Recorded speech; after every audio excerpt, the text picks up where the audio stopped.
Good morning, everyone, and welcome back to Crypto Oracles.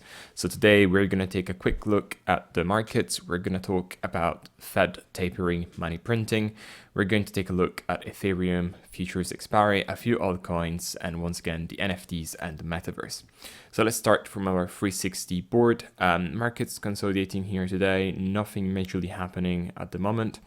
Bitcoin dipped yesterday after the Fed released their news about money tapering. But it bounced back quite sharply, so we're pretty much back at yesterday's price. So let's get going. The fear and greed index is back to greed compared to yesterday, extreme greed. This doesn't make much of a difference, but let's keep an eye on this as we approach the 80 to 85 mark. First piece of news, Ethereum, Solana, and Polkadot set to reach all-time high as crypto market tops $2.9 trillion. So if we think back to August, the crypto market, the market cap was just about $1.5 trillion. We're now twice as that, and we're going towards the 3.5 mark, at which we can expect to see Bitcoin at around the $80,000 to $90,000, and Ethereum in between $5,000 and $6,000, which is pretty much in line with the the analysis we've seen so far on the market. So first things first, let's talk about the Fed. So Federal Reserve to taper money printing that fueled Bitcoin bets. This means that the Federal Reserve has decided to start decreasing money printing, and this money printing business is what fueled Bitcoin bets as an edge against inflation. So the 120 billion of monthly bond purchases has provided a tailwind for Bitcoin as investors see the cryptocurrency as a hedge against the dollar. So the Fed said this yesterday, in a statement that they will reduce the pace of asset purchases by 15 billion a month starting this month. Purchases of US Treasury will drop to 70 billion a month from the current 80 billion, while purchases of the government-backed mortgage securities will decline to 35 billion a month from 40 billion. So the Fed is finally addressing this, trying to deflate the prices of the US dollar. The US central bank left interest rate unchanged at close to 0%. And analysts in traditional markets are predicting that the Fed might start hiking the benchmark rate to tap down inflation. Now, of course, this would definitely have an effect on Bitcoin and the crypto markets, as these have always worked as a bit of an edge against it. So if the Fed stays on course and it tilts hawkish on inflation, Bitcoin might look incrementally less attractive as an edge against dollar debasement. Now, this does not mean that we as smart money investors are going to run away. This mostly means that larger investors and large companies are going to start possibly moving away if they were using it as a hedge against inflation. So Bitcoin price briefly dropped, as I mentioned before, after the statement, but the press time was essentially unchanged around $62,300. So just to conclude this, we've seen a lot of investors, high-profile investors, jumping into the crypto space and joining crypto traders in betting that Bitcoin can be an effective edge against inflation. This is unlikely to change, and a lot of people are calling Bitcoin the new gold. And JP Morgan analyst also wrote recently that more investors are seeing the cryptocurrency as an inflation edge.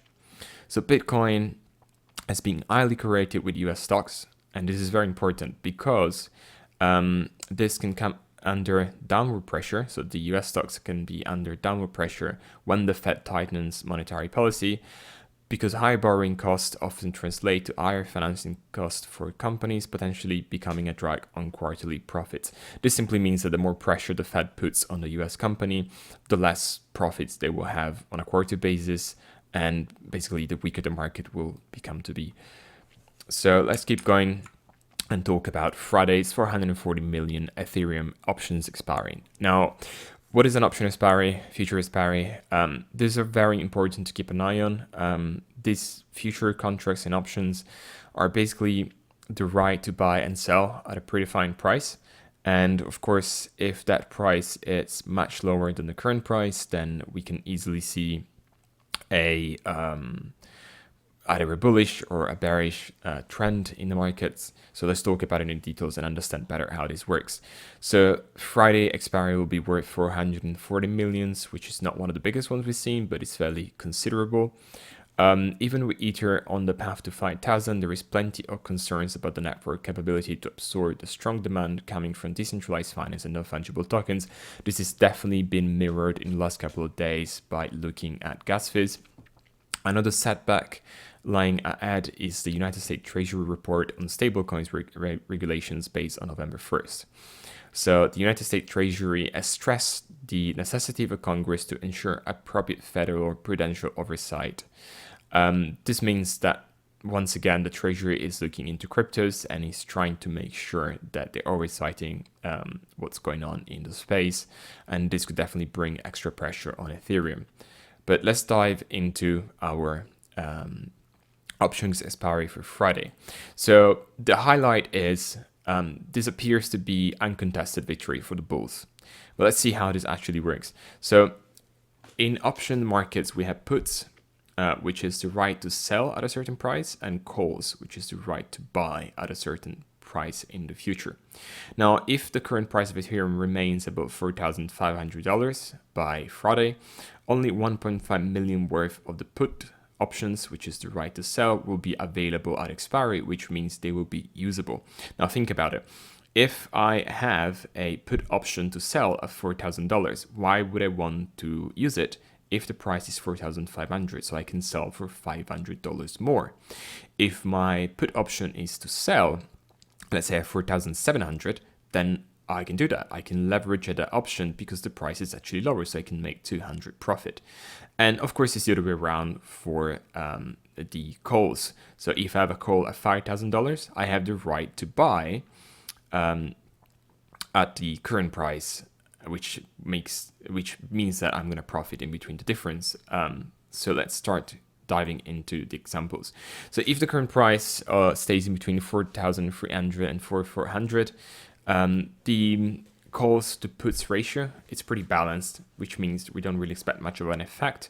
4,400 to 4,600, we definitely have way more calls, so very bullish here, which means that there is 60 million favoring the call instrument, so 50 million favoring the bulls.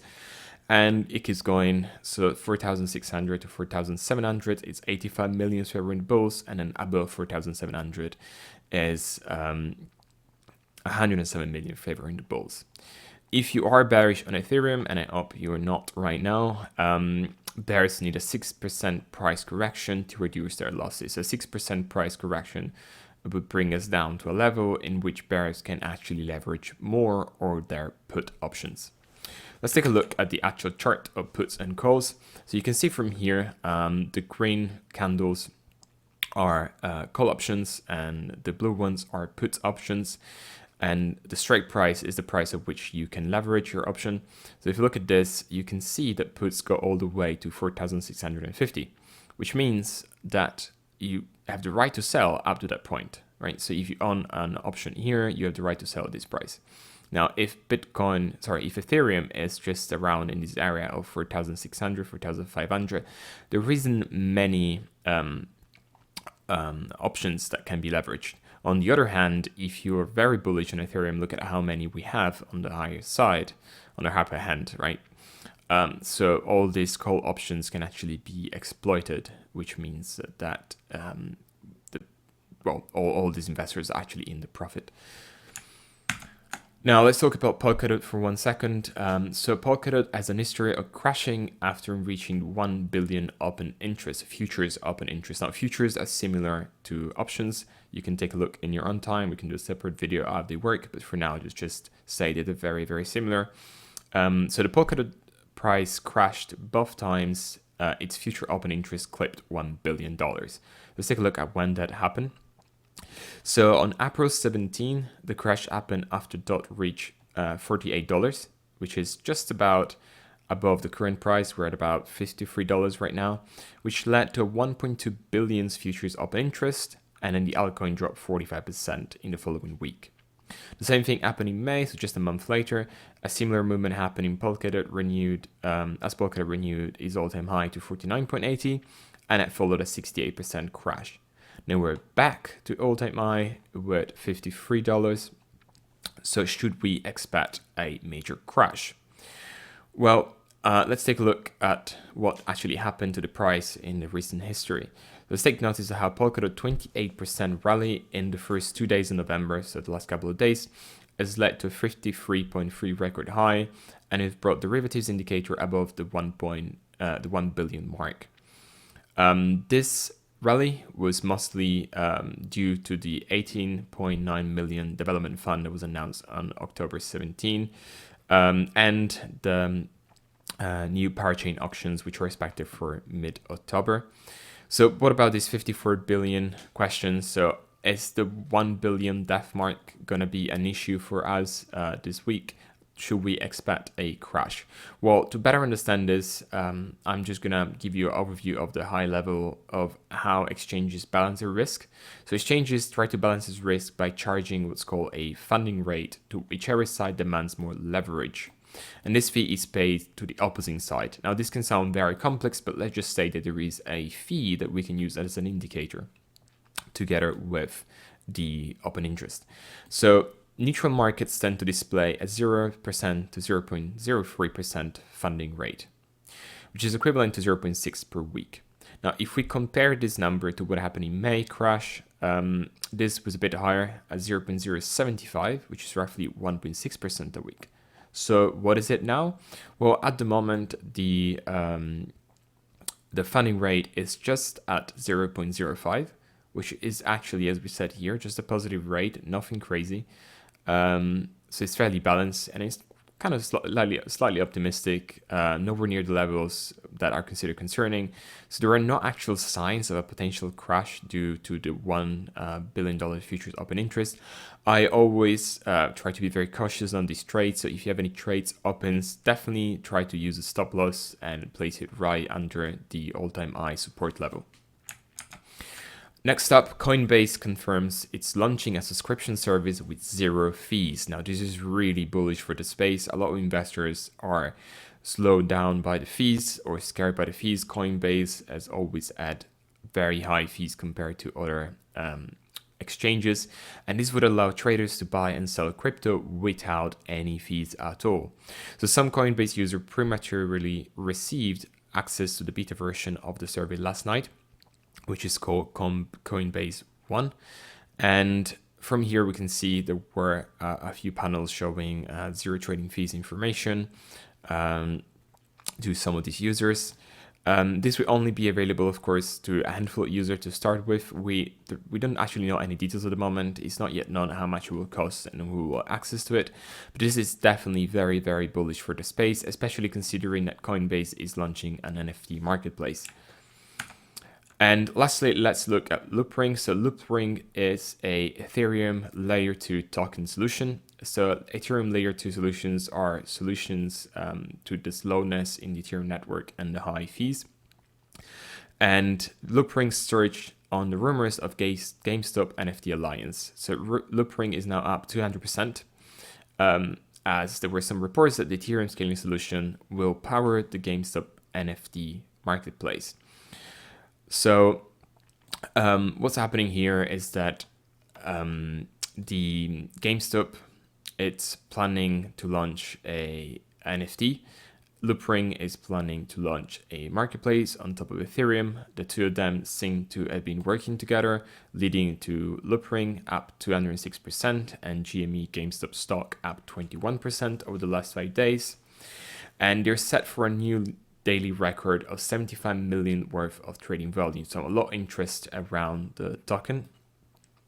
Yep, so that's pretty much it. This is very bullish again for the metaverse and for NFTs. So that's it for today. Thank you for sticking around. Thank you for listening. Don't forget to subscribe and smash the like button. Also, check our Twitter account, our Discord, and feel free to join our Telegram chat if you have any questions or would like to ask us to take a look at some of your favorite picks. Thank you and see you tomorrow.